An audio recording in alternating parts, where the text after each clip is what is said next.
নমস্কার বন্ধুরা, মলি কিচেনে আপনাদের সবাইকে স্বাগত জানিয়ে প্রত্যেক দিনের মতন আবারও একটি রান্নার ভিডিও নিয়ে চলে এসেছি। আজ আপনাদের সাথে শেয়ার করতে চলেছি বেগুনি বানালে অনেকের ফোলে না, মুচমুচে হয় না।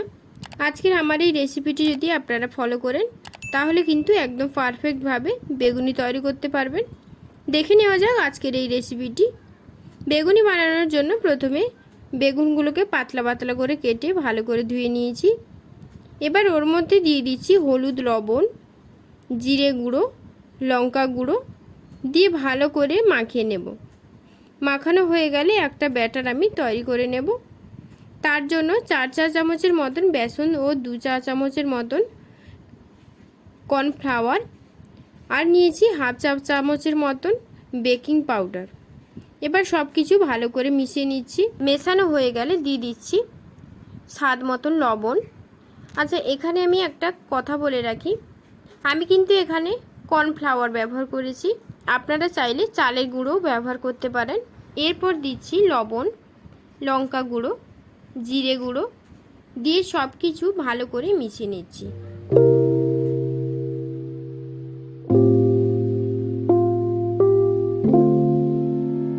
এরপর পরিমাণ মতন জল দিয়ে একটা ব্যাটার তৈরি করে নেব।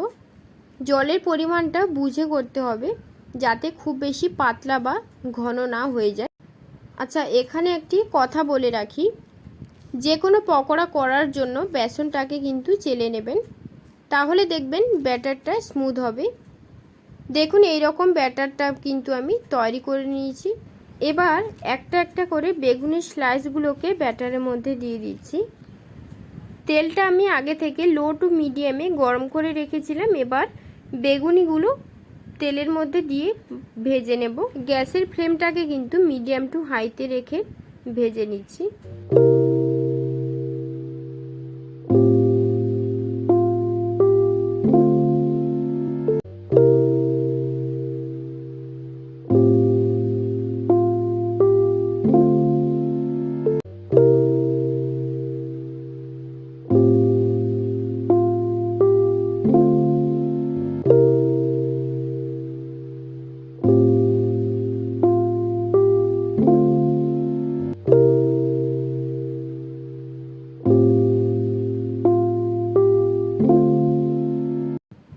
ভাজা হয়ে গেছে, তুলে নিচ্ছি।